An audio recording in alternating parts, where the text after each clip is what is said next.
Hello, hello, hello. How's it going?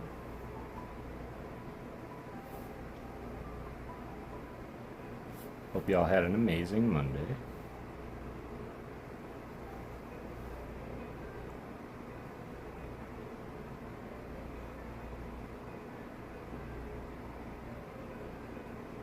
Good to see you. It's JB. How you doing, brother? Hope you're doing well. Everything's still loading up over here. Hey, Boyd. How's it going? Happy Monday. Antalgic. How are you? I hope you're doing well.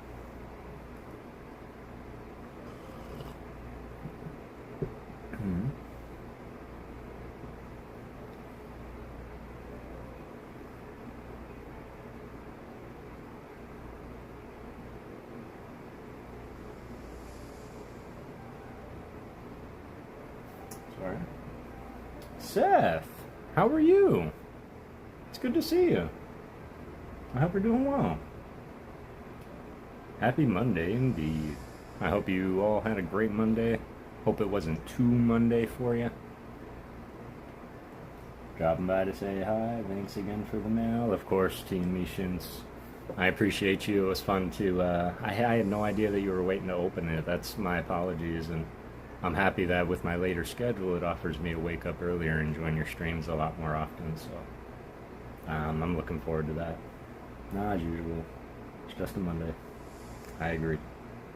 Did have a very Monday feel, which is why I'm very happy to be here with all of you. I was looking forward to it all day, and I was even feeling a little tired, like my eyes were feeling a little heavy. So 2 Mondays is like one more than necessary. Yeah. No worries, man. Yeah, exactly. Way more than necessary.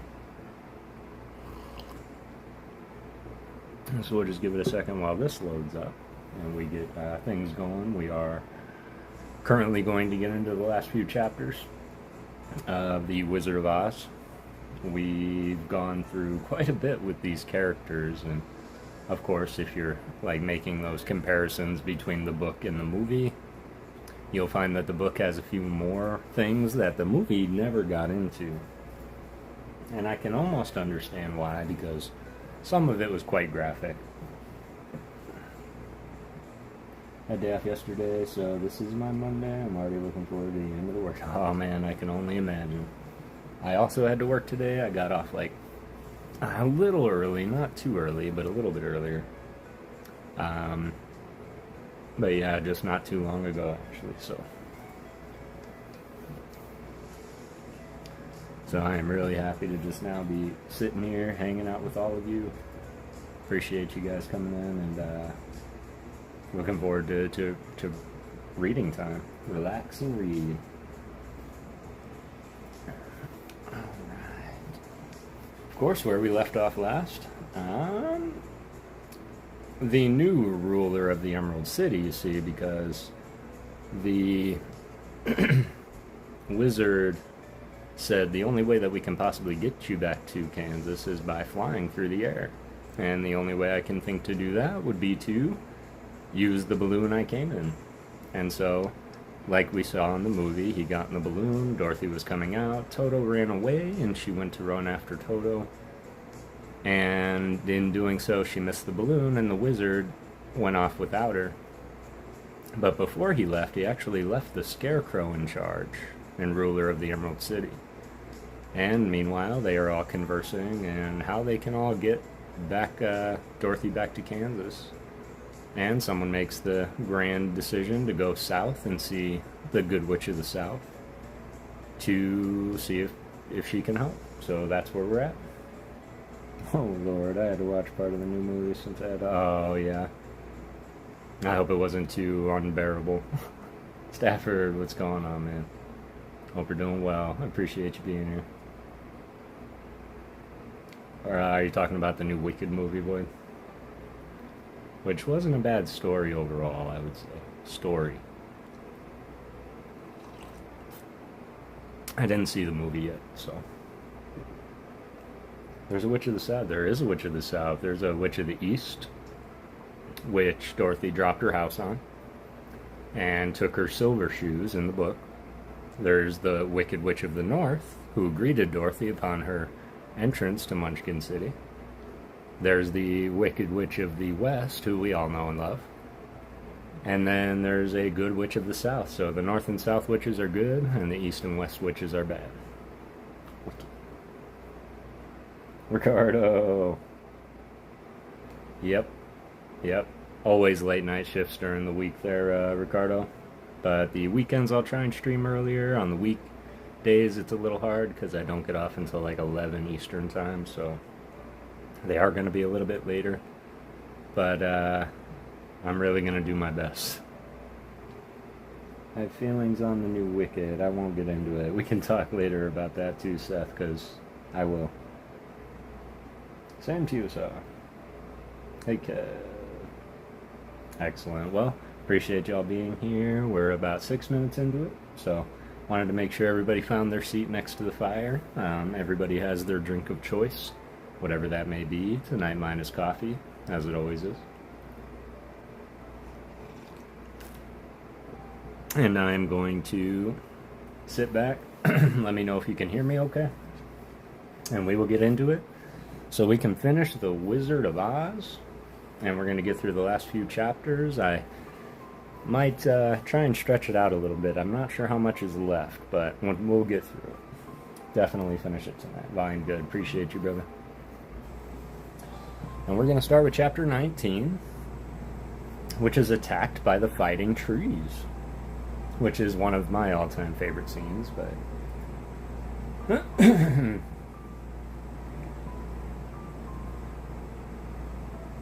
the next morning, Dorothy kissed the pretty green girl goodbye, and they all shook hands with the soldier with the green whiskers who had walked with them as far as the gate.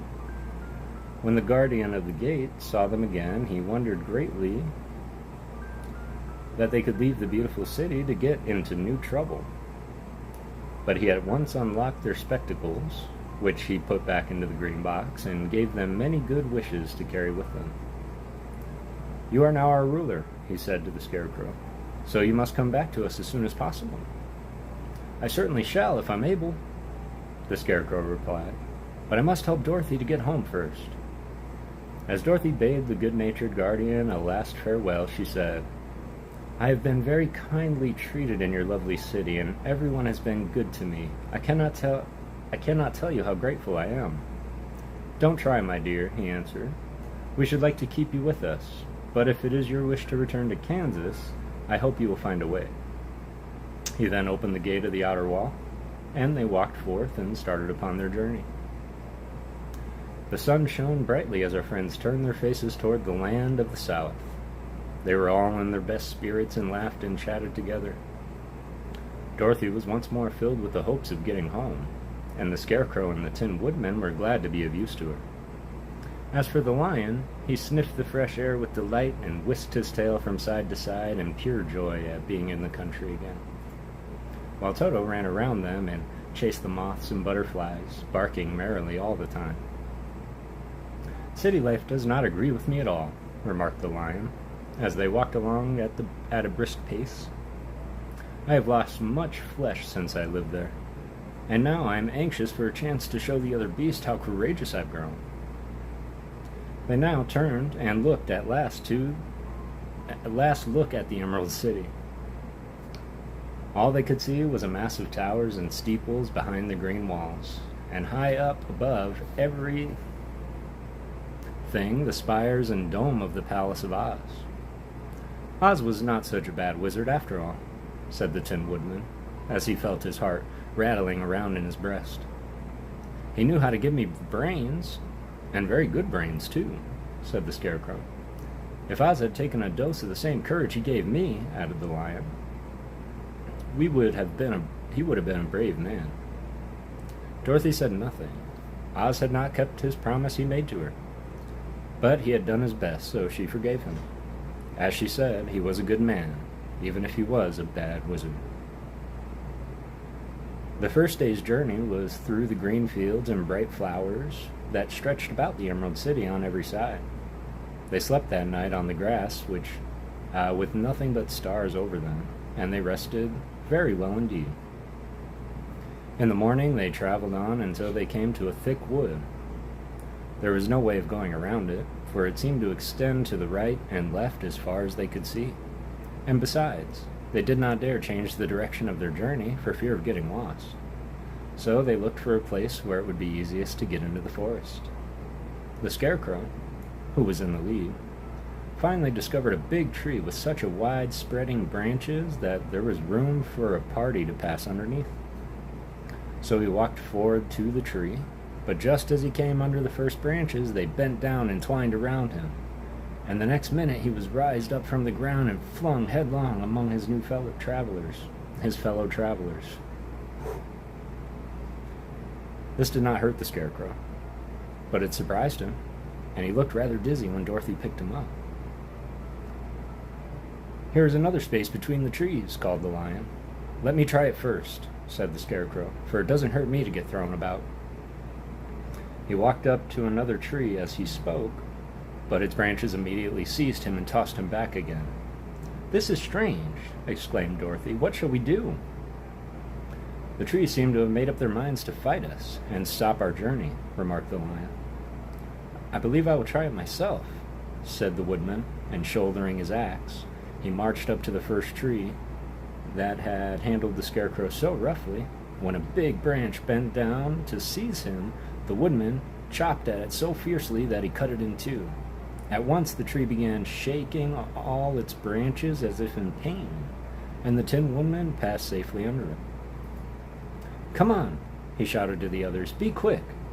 They all ran forward and passed under the tree without injury, except Toto, who was caught by a small branch and shaken until he howled. But the Woodman promptly chopped off the branch and set the little dog free. The other trees of the forest did nothing to keep them back, so they made up their minds that only the first row of trees could bend down their branches, and that probably these were the policemen of the forest, and given this wonderful power in order to keep strangers out of it. The four travelers walked with ease through the trees until they came to the farther edge of the wood. Then, to their surprise, they found before them a high wall which seemed to be made of white china. It was smooth, like the surface of a dish, and higher than their heads. "What shall we do now?" asked Dorothy. "I will make a ladder," said the Tin Woodman, "for we certainly must climb over the wall."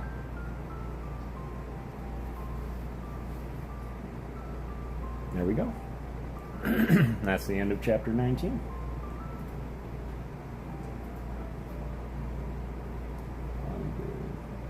Is that a fancy coffee, my dude?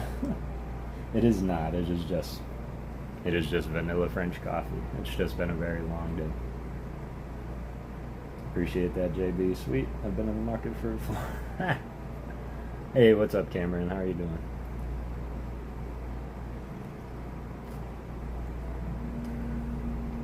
Hope you're doing well tonight. They made it through the forest, of course. If I was a tree that was alive and I saw the Tin Woodman hack off one of my friend's arms, I'd probably let him through too. Sorry. What's up, Luke? I hope you're doing well. Welcome in. We just finished the first chapter, chapter 19.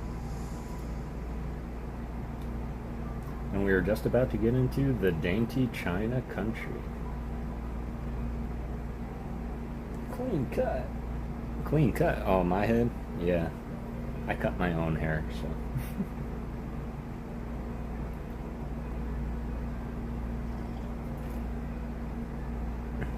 Of course, my hairline and my neck are becoming one of the same things. So. Really good to see you all. We're going to get into chapter 20, the dainty China country. And I think they're talking about, like, plate china. Like, everything's going to be very delicate and dainty. Is it very therapeutic to watch? 10 out of 10. I love that stuff. I appreciate that, man. We do this every Monday night. And we did the Alice in Wonderland before. And now we're doing the Wizard of Oz. So, appreciate you being here. Chapter 20. The Dainty China Country. While the Woodman was making a ladder from the wood which he found in the forest, Dorothy lay down and slept, for she was tired by the long walk. The lion also curled himself up to sleep, and Toto lay beside him.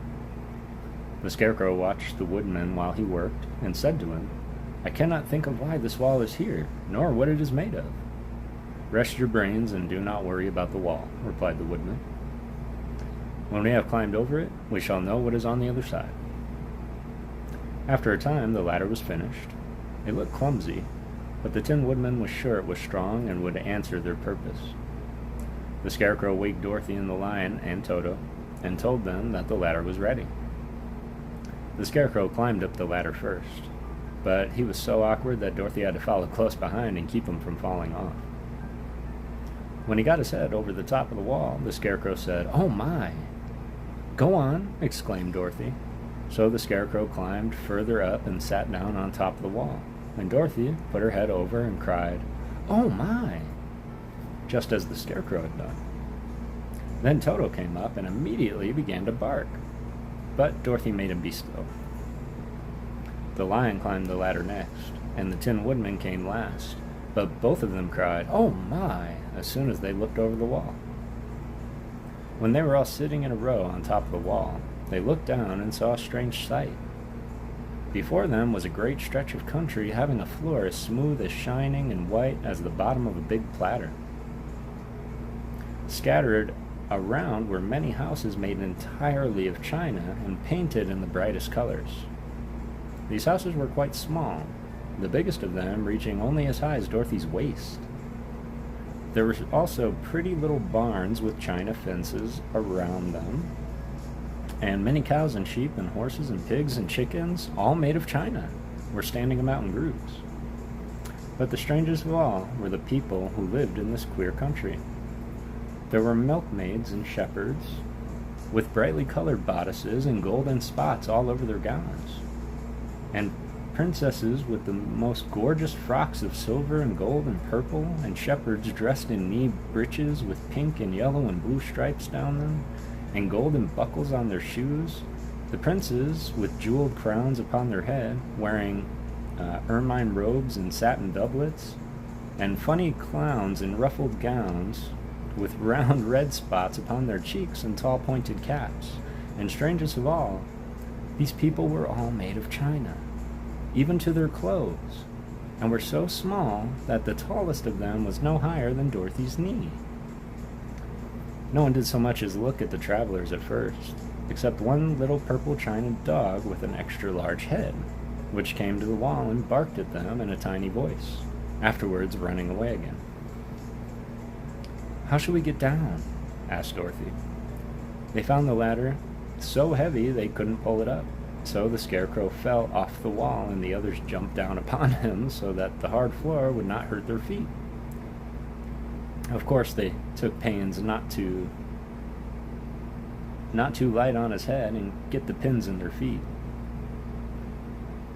When all were safely down, they picked up the Scarecrow, whose body was quite flattened down, and patted the straw into shape again. "We must cross this strange place in order to get to the other side," said Dorothy, "for it would be unwise for us to go any other way except due south." They began walking through the country of the China people, and the first thing they came to was a china milkmaid milking a china cow. As they drew near, the cow suddenly gave a kick and kicked over the stool, the pail, and even the milkmaid herself, and all fell on the china ground with a great clatter. Dorothy was shocked to see that the cow had broken her leg off, and that the pail was lying in several small pieces, while the poor milkmaid had a nick in her left elbow. "There!" cried the milkmaid angrily. "See what you've done? My cow has broken her leg, and I must take her to the mender's shop and have it glued on again. What do you mean by coming here and frightening my cow?" "I'm very sorry," returned Dorothy. "Please forgive us." But the pretty milkmaid was much too vexed to make any answer. She picked up the leg sulkily and led her cow away, the poor animal limping on 3 legs. As she left them, the milkmaid cast many reproachful glances over her shoulder at the clumsy strangers, holding her nicked elbow close to her side. Dorothy was quite grieved at this mishap. "We must be very careful here," said the kind-hearted woodman, "or we may hurt these pretty little people so they will never get over it." A little farther on, Dorothy met a most beautifully dressed young princess, who stopped short as she saw the strangers and started to run away. Dorothy wanted to see more of the princess, so she ran after her, but the China girl cried out, "Don't chase me! Don't chase me!"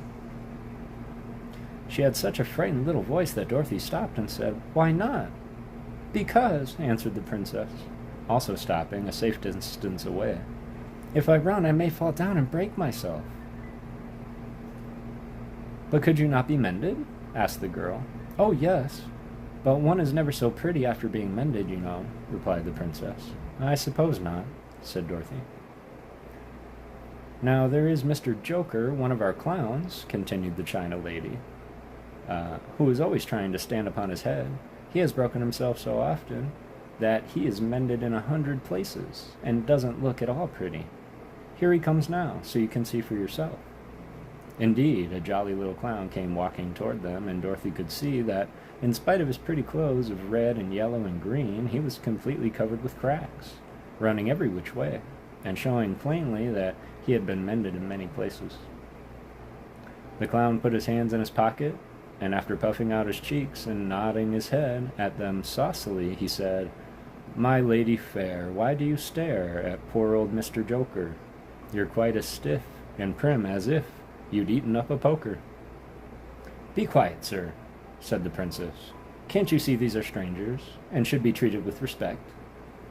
"Well, that's respect, I expect," exclaimed the clown, and immediately stood upon his head. "Don't mind Mr. Joker," said the princess to Dorothy. "He's considerably cracked in his head, and that makes him foolish." "Oh, I don't mind him a bit," said Dorothy. "But you're so beautiful," she continued, "that I am sure I could love you dearly. Why won't you let me carry you back to Kansas, and stand you on Aunt Em's mantle? I could carry you in my basket." "That would make me very unhappy," answered the China princess. "You see, here in our country we live contentedly, and can talk and move around as we please, but whenever any of us are taken away, our joints at once stiffen, and we can only stand straight and look pretty. Of course, that is all that is expected of us when we are on mantels and cabinets and drawing-room tables, but our lives are much pleasanter here in our own country." "I would not make you unhappy for all the world," exclaimed Dorothy, "so I'll just say goodbye." "Goodbye," replied the princess. They walked carefully through the China country. The little animals and all the people scampered out of their way, fearing the strangers would break them. And after an hour or so, the travelers reached the other side of the country and came to another China wall. It was not so high as the first, however, and by standing upon the lion's back, they all managed to scramble to the top, and then the lion gathered his legs under him and jumped on the wall. But just as he jumped, he upset the China church with his tail and smashed it all to pieces. That was too bad," said Dorothy. "But really, I think we were lucky in not doing these little people more harm than breaking a cow's leg in a church. They are also brittle." "They are indeed," said the Scarecrow, "and I'm thankful I am made of straw and cannot be easily damaged. There are worse things in the world than being a scarecrow." China country. What's the spray in the middle? Multi-purpose lubricant gear hugger. It's for my dad's bike gears. Hey, Leanne. Now I have something to look forward to on Mondays, and that's exactly why the community chose Mondays, Seth. Long day at work, gonna get some rest. Much love. Have a great night, Cameron, if you're still here. It's to spray away all the haters, said Misha. Yeah, it's my hater spray. You're funny, Misha. Hope you're doing well, Hanley, and good morning. Don't worry about being late. I'm sorry you're late too, only because, I know we like to start at the beginning. Every day is Monday when you hate work. That's true. And I'm going to remind you what my father used to say. Mondays are fine. There's nothing wrong with Mondays. It might be your job.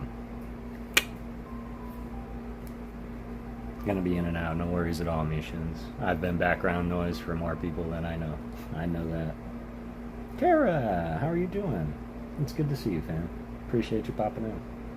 ALB, it's good to see you too, man. I hope you're healing up well.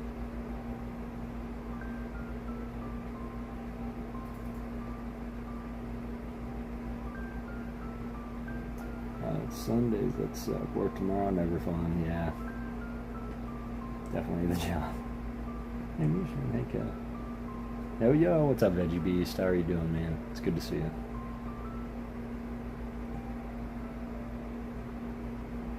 Hope you're doing well tonight and happy Monday. Veggie coming through, stalking Kara a little bit. Well, that was our journey through the China country, and that was a little bit of what I would expect, right? But why a church? It could have been any other building, and they had to choose a church. But they're right. Very lucky that it wasn't more damage that they've done to the little China people. Alright, let's chapter into chapter 21. The lion becomes the king of beasts. Let's go. Chapter 21. The lion becomes the king of beasts. After climbing down from the China wall, the travelers found themselves in a disagreeable country, full of bogs and marshes and covered with tall, rank grass. It was so difficult to walk without falling into muddy holes, for the grass was so thick that it hid them from sight. However, by carefully picking their way, they got safely along until they reached solid ground. But here the country seemed wilder than ever, and after a long, tiresome walk through the underbrush, they entered another forest, where the trees were bigger and older than any they had ever seen. "This forest is perfectly delightful," declared the lion, looking around him with joy. "Never have I seen a more beautiful place." "It seems gloomy," said the scarecrow. "Not a bit of it," answered the lion. "I should like to live here all my life. See how soft and dried, the dried leaves under your feet, and how rich the green moss is that clings to these old trees. Surely no wild beast could wish a pleasanter home." "Perhaps there are wild beasts in the forest now," said Dorothy. "I suppose there are," returned the lion, "but I do not see any of them about." They walked through the forest until it became too dark to go any further. Dorothy and Toto and the lion lay down to sleep while the woodman and scarecrow kept watch over them as usual. When morning came, they started again. Before they had gone far, they heard a low rumble, as of the growling of many wild animals. Toto whimpered a little, but none of the others was frightened, and they kept along the well-trodden path until they came to an opening in the wood, in which were gathered hundreds of beasts of every variety. There were tigers and elephants and bears and wolves and foxes and all the others in the natural history, and for the moment Dorothy was afraid.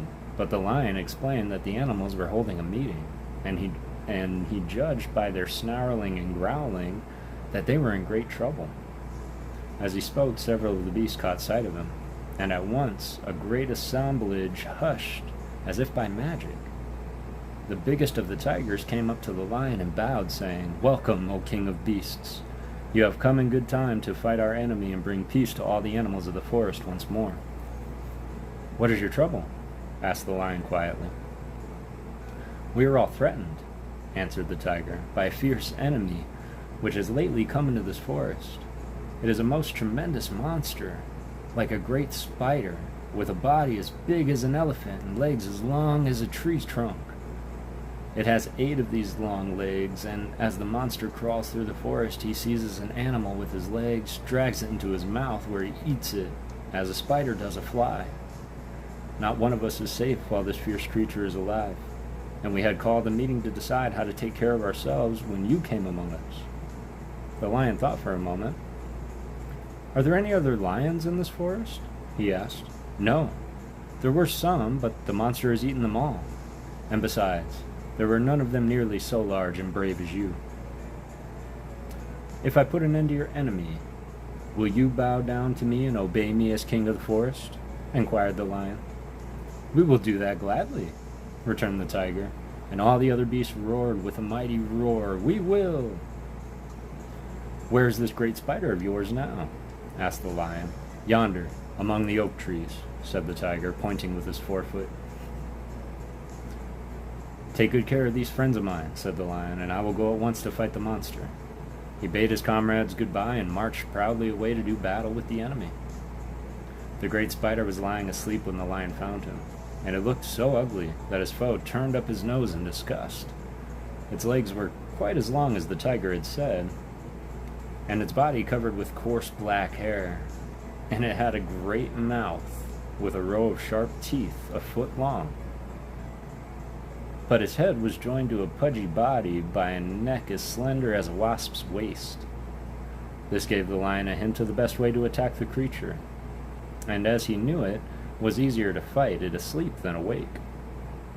He gave a great spring and landed directly upon the monster's back, and with one blow of his heavy paw, all armed with sharp claws, he knocked the spider's head from its body. Jumping down, he watched it until its long legs stopped wiggling, when he knew it was quite dead. The lion went back to the opening where the beasts of the forest were waiting for him and said proudly, "You need fear your enemy no longer." Then the beasts bowed down to the lion as their king, and he promised to come back and rule over them as soon as Dorothy was safely on her way to Kansas. All right, let's go. Lions and spiders and bears.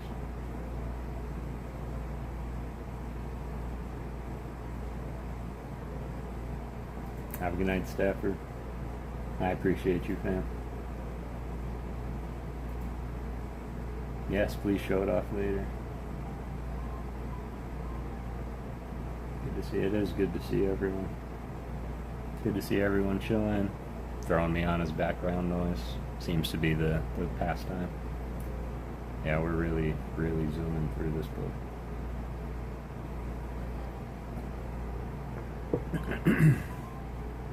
All right. So the queen, or the witch of the south, is ruler of the quadlings. So we're about to enter the country of the quadlings. So chapter 22.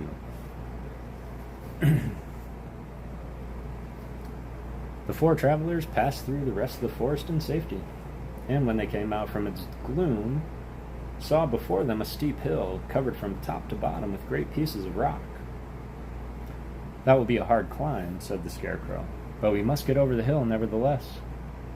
So he led the way, and the others followed. They had nearly reached the first rock when they heard a rough voice cry out, "Keep back!"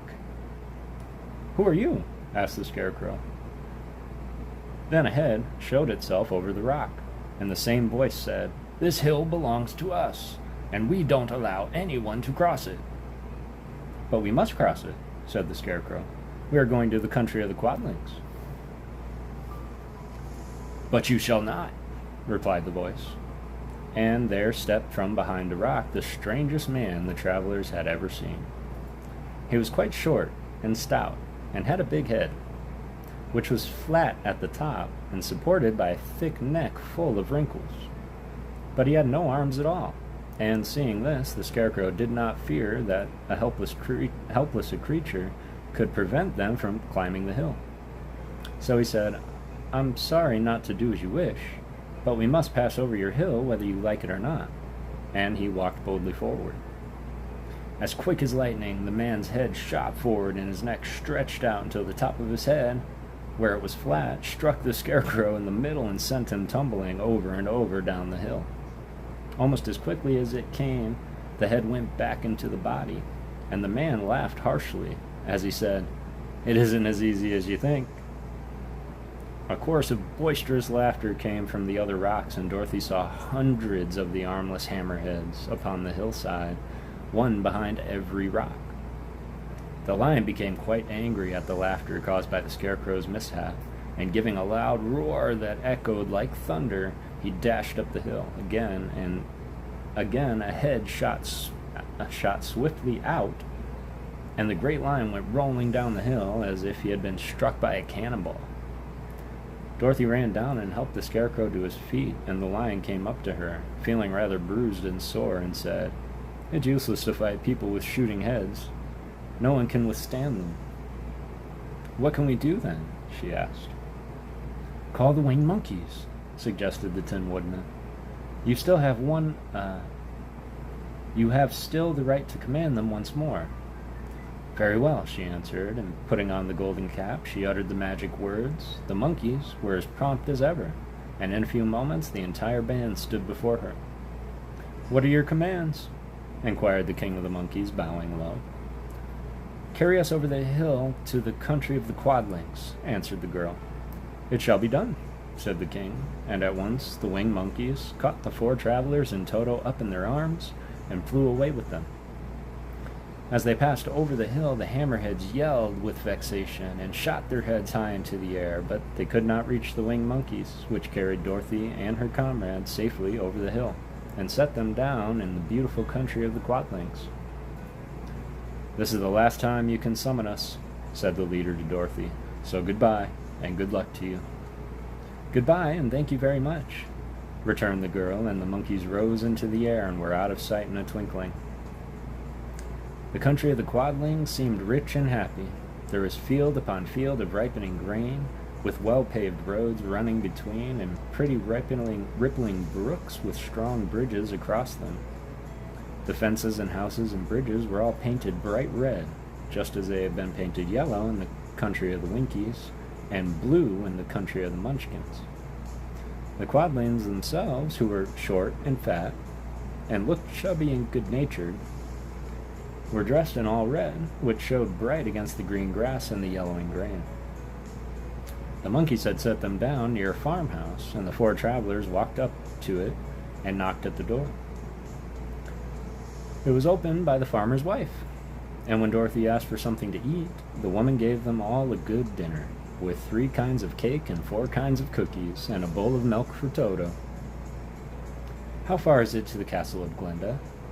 asked the child. "It is not a great way," answered the farmer's wife. "Take the road to the south, and you will soon reach it." Thanking the good woman, they started afresh and walked by the fields and across the pretty bridges until they saw before them a very beautiful castle. Before the gates were 3 young girls dressed in handsome red uniforms, trimmed with gold braid, and as Dorothy approached them, one of them said to her, "Why have you come to the South Country?" "To see the good witch who rules here," she answered. "Will you take me to her?" "Let me have your name, and I will ask Glinda if she will receive you." They told her who they were, and the girl soldier went into the castle. After a few moments, they came back to say that Dorothy and the others were to be admitted at once. Chapter 23. Glinda the Good Witch grants Dorothy's wish.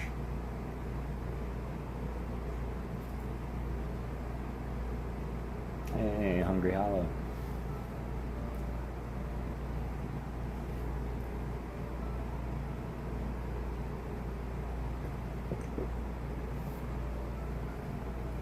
Chapter 23.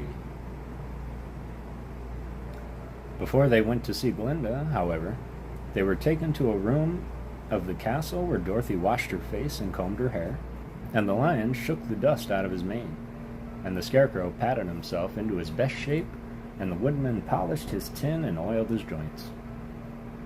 When they were all quite presentable, they followed the soldier girl into a big room where the witch Glinda sat upon a throne of rubies. She was both beautiful and young to their eyes. Her hair was as rich red in color and fell in flowing ringlets over her shoulders. Her dress was pure white, but her eyes were blue, and they looked kindly upon the little girl. "What can I do for you, my child?" she asked. Dorothy told the witch all her story, how the cyclone had brought her to the land of Oz, how she had found her companions, and with the wonderful adventures they had met with. "The greatest wish now," she added, "is to get back to Kansas, for Aunt Em will surely think something dreadful has happened to me, and that will make her put on mourning. And unless the crops are better this year than they were last year, I'm sure Uncle Henry cannot afford it." Glenda leaned forward and kissed the sweet, upturned face of the loving little girl. "Bless your dear heart," she said. "I'm sure I can tell you of a way to get back to Kansas." Then she added, "But if I do, you must give me the golden cap." "Willingly," exclaimed Dorothy. "Indeed, it is of no use to me now, and when you have it, you can command the winged monkeys 3 times. "And I think I shall need their service just those 3 times," answered Glinda, smiling. Dorothy gave her the golden cap, and the witch said to the Scarecrow, "What will you do when Dorothy has left us?" "I will return to the Emerald City," he replied, "for Oz has made me its ruler, and the people like me. The only thing that worries me is how to cross the Hill of the Hammerheads." "By means of the golden cap, I shall command the winged monkeys to carry you to the gates of the Emerald City," said Glinda, "for it would be a shame to deprive the people of so wonderful a ruler." Am I really wonderful?" asked the Scarecrow. "You are unusual," replied Glinda. Turning to the Tin Woodman, she asked, "What will become of you when Dorothy leaves this country?" He leaned on his axe and thought a moment. Then he said, "The Winkies were very kind to me, and wanted me to rule over them, as the Wicked Witch died. I am fond of the Winkies, and if I could get back to them in the country of the West, I should like nothing better than to rule over them forever." "My second command to the winged monkeys," said Glinda, "will be that they carry you to safety, to the land of the Winkies. Your brain may not be so large to look at as those of the Scarecrow, but you are really brighter than he is, when you are well polished. And I am sure you will rule the Winkies wisely and well." Then the witch looked at the big shaggy lion and asked, "When Dorothy has returned to her own home, what will become of you?" "Over the Hill of the Hammerheads," he answered, "lies the grand old forest, and all the beasts that live there have made me their king. If I could only get back to this forest, I would pass my life very happily there." "My third command, to the winged monkeys," said Glinda, "shall be to carry you to your forest. Then, having used up the powers of the golden cap, I shall give it to the king of the monkeys, that he and his band may there forever be free forevermore." The Scarecrow and the Tin Woodman and the Lion now thanked the good witch earnestly for her kindness, and Dorothy exclaimed, "You are certainly as good as you are beautiful, but you have not yet told me how to get back to Kansas." "Your silver shoes will carry you over the desert," replied Glinda. "If you had known their power, you could have gone back to your Aunt Em the very first day you came to this country." "But then I should not have had my wonderful brains," cried the Scarecrow. "I might have passed my whole life in that farmer's cornfield." "And I should not have my lovely heart," said the Tin Woodman, "and I might have stood rusted in the forest till the end of the world." "And I should have lived a coward forever," declared the Lion, "and no beast in all the forest would have had a good word to say about me." "This is all true," said Dorothy, "and I am glad I was of use to these good friends. But now that each of them has had what he has most desired, and each is happy in having a kingdom to rule beside, I think I should like to go back to Kansas." "The silver shoes," said the good witch, "have wonderful powers, and one of the most curious things about them is that they can carry you to any place in the world in 3 steps, and each step will be made in the wink of an eye. All you have to do is knock your heels together 3 times and command the shoes to carry you wherever you wish to go." "If that is so," the child said joyfully, "I will ask them to carry me back to Kansas at once." She threw her arms around the lion's neck and kissed him, patting his big head tenderly. Then she kissed the Tin Woodman, who was weeping in a way most dangerous to his joints. But she hugged the soft, stuffed body of the Scarecrow in her arms, instead of kissing his painted face, and found she was crying herself at the sorrowful parting from her loving comrades. Glinda, the Good, stepped down from her ruby throne and gave the little girl a goodbye kiss, and Dorothy thanked her for all the kindness she had shown her and her friends and herself. Dorothy now took Toto, who solemnly in her arms, and having said one last goodbye, she clapped the heels of her shoes together 3 times, saying, "Take me home to Aunt Em." Instantly she was whirling through the air so swiftly that all she could see or feel was the wind whistling past her ears. The Silver Shoes took but 3 steps, and then she stopped so suddenly that she rolled over upon the grass several times before she knew where she was. At length, however, she sat up and looked about her. "Good gracious!" she cried, for she was sitting on the broad Kansas prairie, and just before her was that new farmhouse Uncle Henry built after the cyclone had carried away the old one. Uncle Henry was milking the cow in the barnyard, and Toto had jumped out of her arms and was running towards the barn, barking furiously. Dorothy stood up and found she was in her stocking feet, for the Silver Shoes had fallen off in her flight through the air and were lost forever in the desert.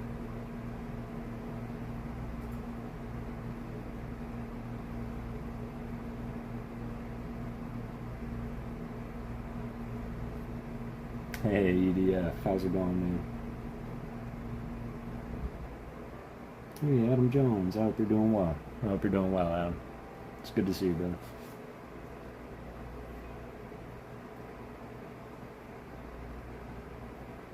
All right, and that was the end of chapter 23. That actually brings us to our last chapter of the book. Headed to bed and I saw a ghost. Kitty-o!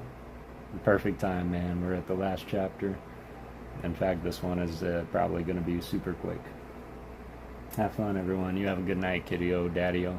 Appreciate you popping in as always, man. Much love. Much love always. Chapter 24, Home Again. Aunt Em had just come out of the house to water the cabbages when she looked up and saw Dorothy running towards her. "My darling child!" she cried, folding the little girl in her arms and covering her face with kisses. "Where in the world did you come from?" "From the land of Oz," said Dorothy, gravely. "And here's Toto, too, and oh, Aunt Em, I am so glad to be home again." That's it. That's the end of the book. That's the last chapter.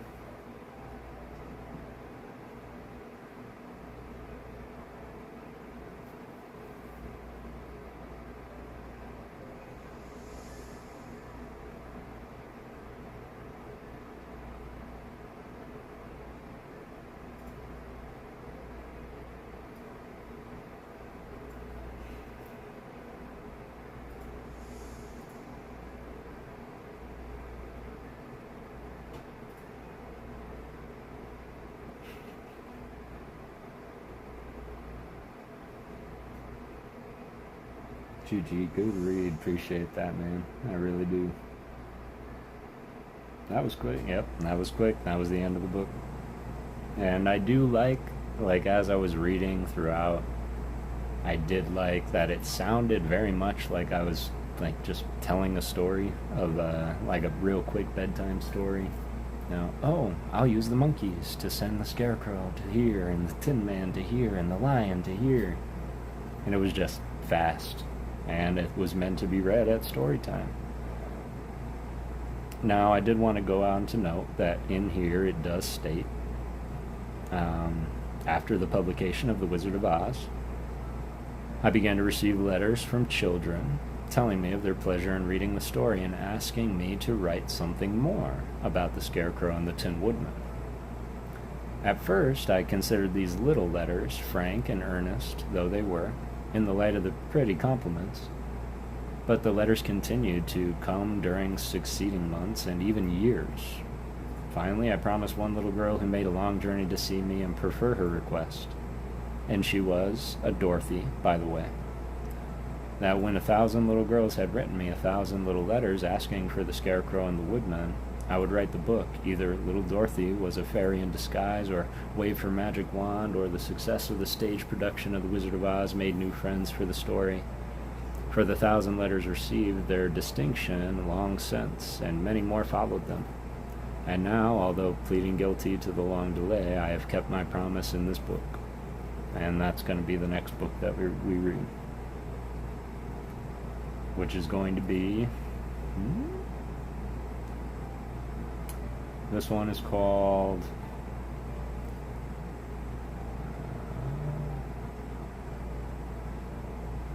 The Marvelous Land of Oz. So, now, normally I'd go on for about 2 hours. Very curious to know, and y'all let me know. You can rein in. I know it's a little bit late, so I'm totally fine with calling it there if we want to call it a book. If we want to continue on, I'll happily read the first little bit of the next book, and we can go on for that full 2 hours. I'm not sure how I feel about that being split up, between lives would be preferred, but totally up to y'all since we just really got going. I'll let you guys weigh in.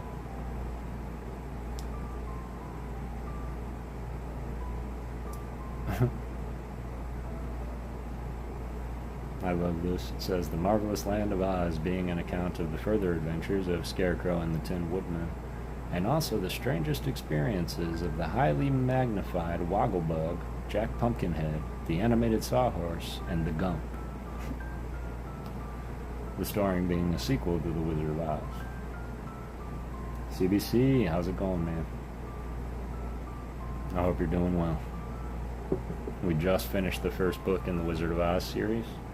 Of course, there are 15 books, so...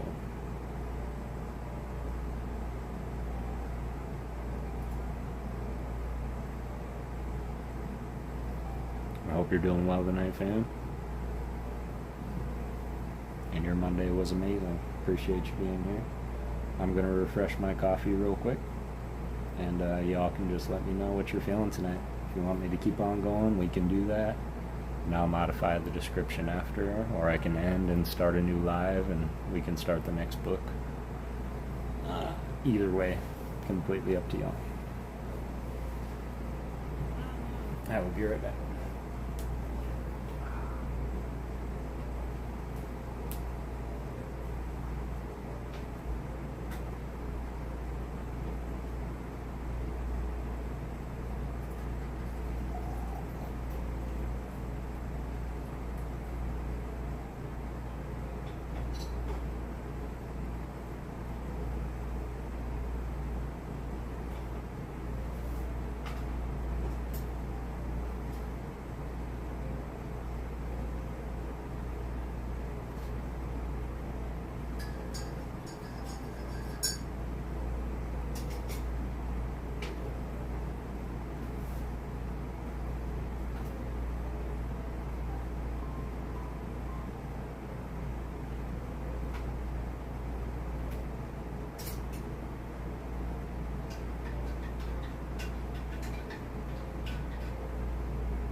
One of my legs must have been very tired because it went right to sleep.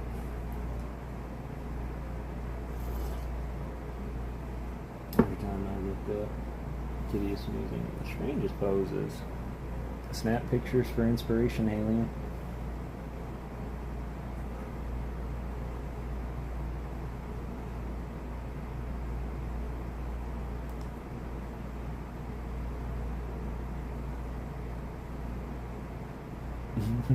That's funny.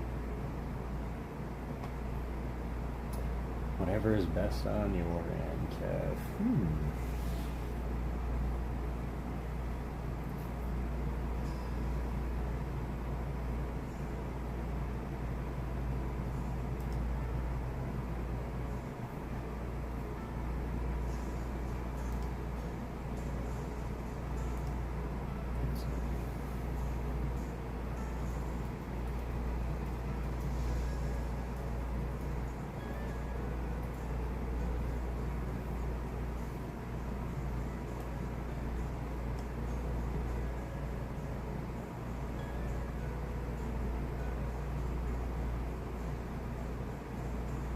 Oh yeah, we'll go a little bit longer, just so that we can hit that hour, of course.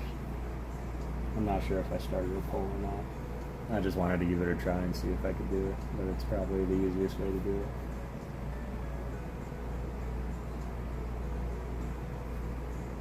That's funny.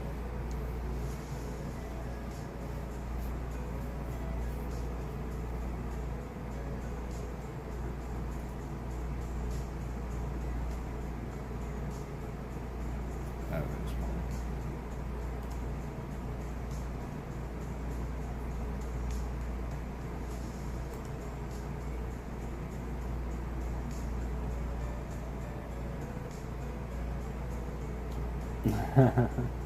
Pick what you want. My day's going pretty good. I'm fasting Gyarados, been playing some Skyrim and this Destin Rivals video. Excellent.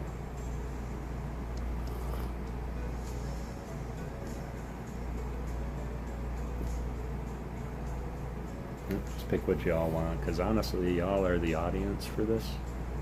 And there's only one person that isn't here. I haven't seen Jesse, but it's super late on the East Sword, so. But it was my biggest concern, like, no, because there's some people not here and they won't hear the beginning of the next book. But everybody who's normally here is here, so I wanted it to be up to y'all.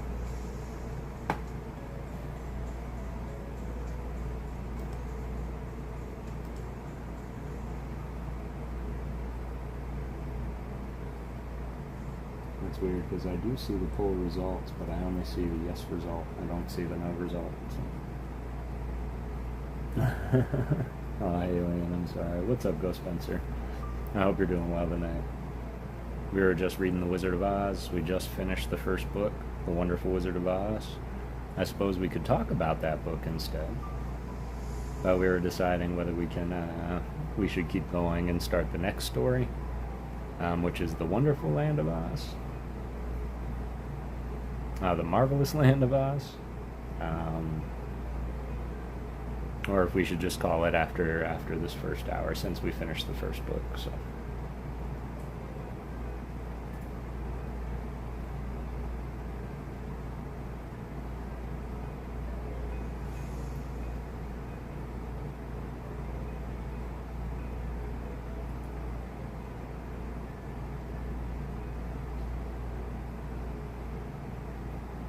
Suggestion, Adam Jones, is you could do 16 pack battle videos.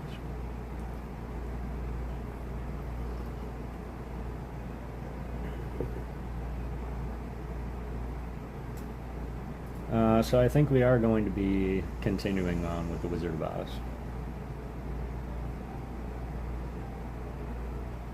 Yeah, that's what I was thinking too, Kara. Just because, man, it would frustrate me. Like, I'll go next week to start the new book, and it was already started. So we probably will wait. But yeah, I think we're going to keep going on The Wizard of Oz, Alien. There's 15 stories. I've never read any others aside the one that we just read. And so, yeah, it'll be very interesting to see where this goes.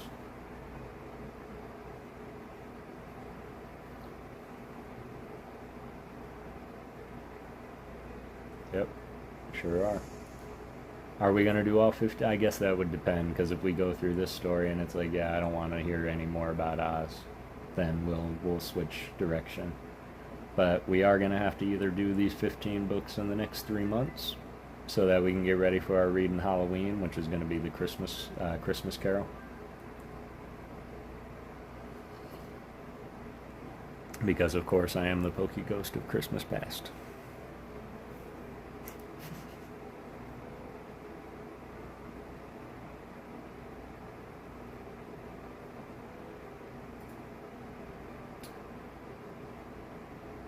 But yeah, we can definitely talk about the story of which we just read, for those that were here for it, and what was your favorite part of the book.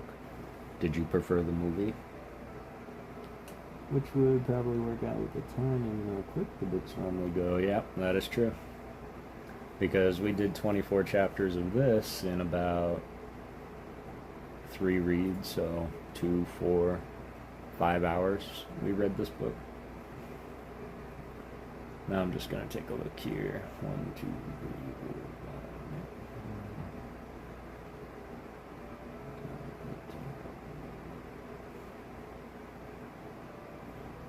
5. Okay, so there's 24 chapters in this one as well.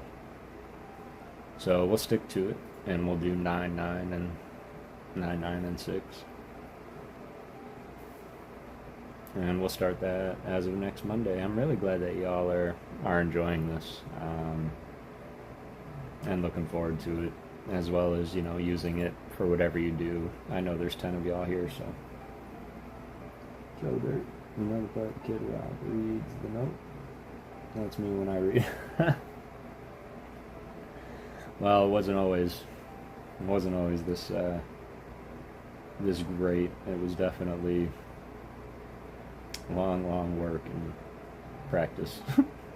And even still, I mean, if you watch it back, there was many errors that I made, and I just went with it, kept going, didn't go back.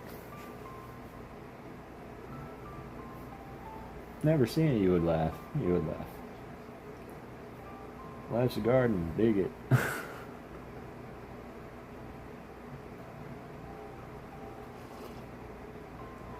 Oh, you guys make me laugh. 22 likes. You guys are great. Appreciate you. Coming through, we just passed that hour, so we will definitely, we can wrap it up for the night.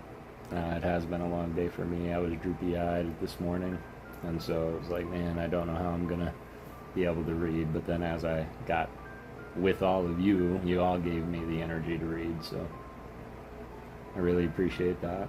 I do want to say not only the appreciation of y'all being here, but I just recently saw that my watch hours are really close. I say close, I mean like within 1,100 hours left. So I'm in my last quarter stretch of that watch time hours, and I just wanted to say thank you to everybody who sticks with me in the lives, watches these every Monday, Thursday, Saturday, goes back and watches, and not only that, but the shorts themselves. And the reaction that I get from that, and the inspiration that I give y'all, which in turn give me more inspiration to be more creative and do amazing things. And I never want y'all to stop doing what it is that makes you you, because you're really good at being you, and there's no one on earth more youer than you. So I do too, Haley, and I do too. But the fact that they don't gives us the opportunity to succeed twice in the same space. Because if you can also do that same with your shorts, you can also get monetized on your shorts feed too. So awesome, bro. Thanks, JB. I appreciate that. Kev, you're the man. Appreciate that, Stafford. Gal, how's it going? I hope you're doing well, Gal. Every time I leave the house, I go to subscriptions on YouTube and play someone's live. I know watch hours suck. Yeah.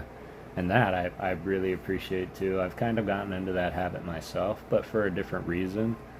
Because I notice that my dog gets really anxious when I leave. So much so where I'll come back in the house and she's, you know, licking or itching or dragging. And so I was like, I don't know if it's anxiety. Does she miss me that much? And so I went to the store the other night on the 4th of July, and there were boom booms outside and the sky flowers going off. And I was like, you know what, let me turn on my live, and that way she can hear my voice as I go to the store, and that seemed to work. So my cat, that little rascal, don't let me sleep. Oh, I remember those days. It's like viral every short. Yeah, 3 million in 90 days is a little rough. Sometimes you can get some to hit that algorithm. And if you pump out multiple shorts every single day, it could very well be possible. But it is very hard. And it does take a lot of work. And that's what I'm going to be doing right after I'm done here, is I'm going to hop into my editor and get out tomorrow's Artist Appreciation short. So, I'm sorry, gal. I needed a ton of coffee today. Try to do 4 shorts in a day. There you go.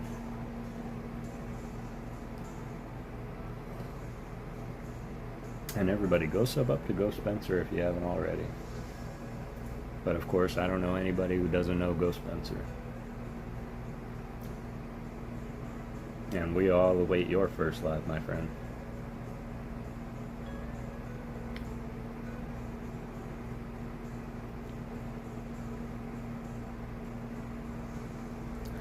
me too. Well, I suppose I know that we are small, but of course the Ghost fam is always mighty. So if anybody does see anybody that happens to be live, we can go for a little alert. If I do a short a month, I like long form videos best for me personally. Yeah, I like that. I like that, Kara. And long form, as I mentioned last Saturday, I'm going to be getting back into my long form content a little bit more with the mail. And then once all that is caught up, we're just going to go crazy with the creativity videos. Spencer is giving away a 151 Zardy if we hit our next milestone by the end of the year. Love long form. Excellent. And what was that milestone, Go Spencer? Said you were trying to hit how many? It wasn't too far off. I remember Kiddio saying something.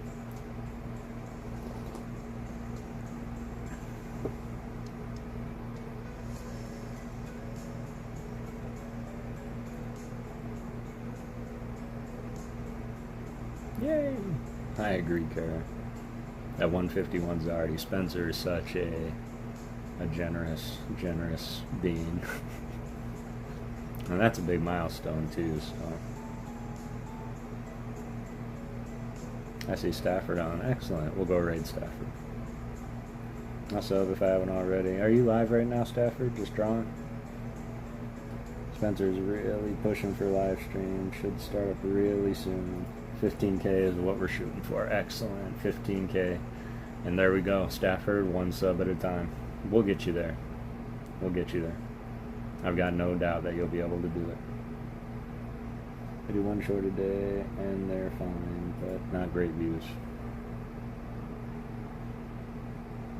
Excellent. Yeah. Is it alright if we come in and just bring this little party on over to your stream, bud? Do a short a day and they're fine, but not great views. I want to give it up to you, Halion, and I know that people just, they really love cat videos. And so the cat definitely is in there, and I commend you highly on the success of some of your shorts.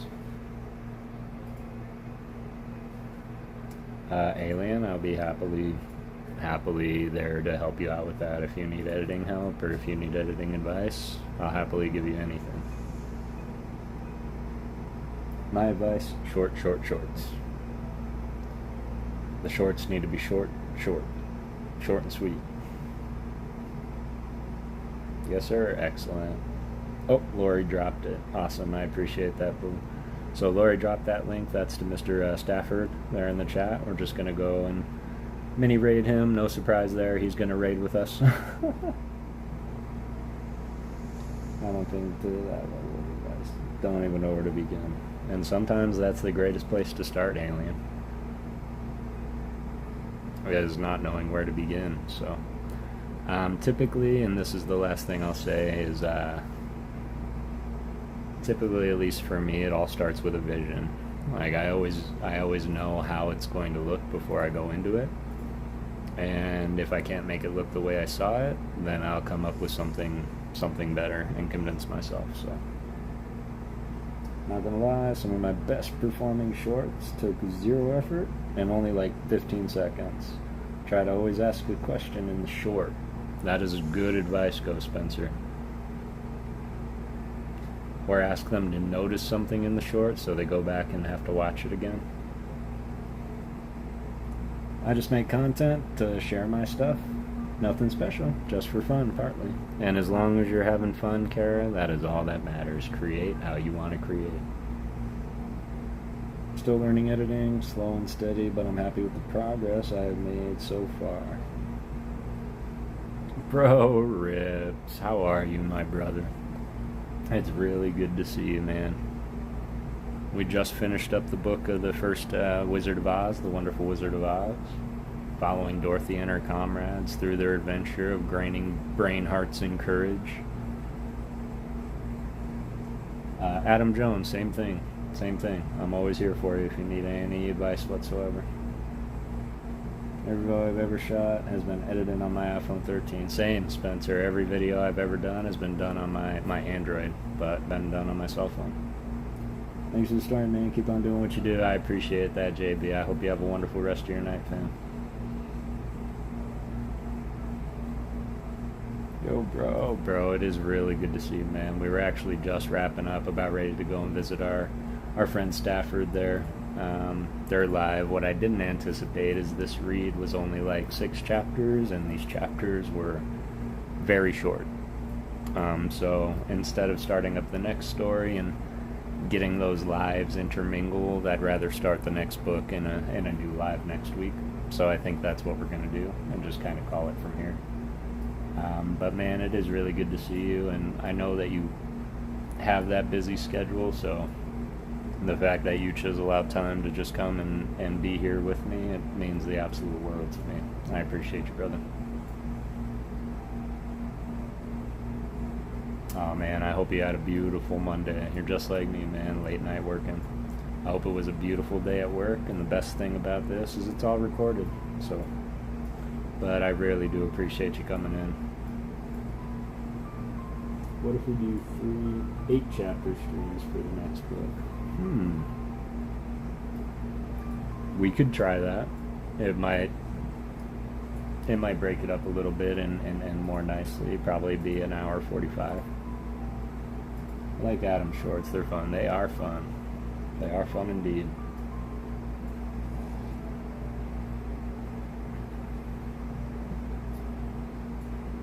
And there's a lot of legendary creators in here. I mean, it's JB, his editing genius. Love the scenery around Adam. Yep, me too. Great choice in scenery. Especially in that nature, everybody loves it. Got coffee in like 5 minutes to drink it. Drink it, gal, you got this. Don't burn your mouth though. I appreciate the feedback, Spencer. Really like the energy in your shorts. Chug, chug, chug. Don't chug hot coffee, gal. But do like that reverse dragon coffee drink. Kind of blowing it, but like reverse, blowing it off.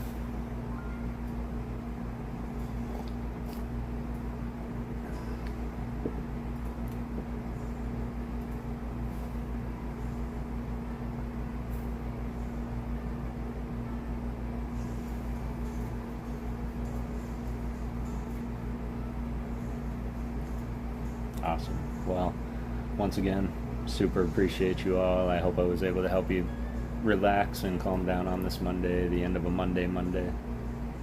24 likes in just over an hour. That's absolutely banana sandwich, so I really appreciate y'all being here.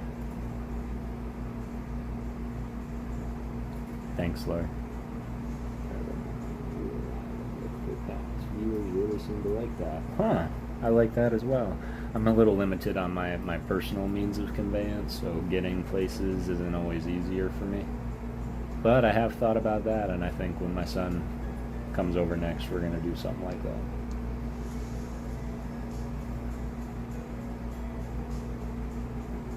Good to see you guys. Nice chill stream. Good night. I'm not rushing. Just keeping it in view. No, I appreciate that. I was just about to say, I think it's all the way up there.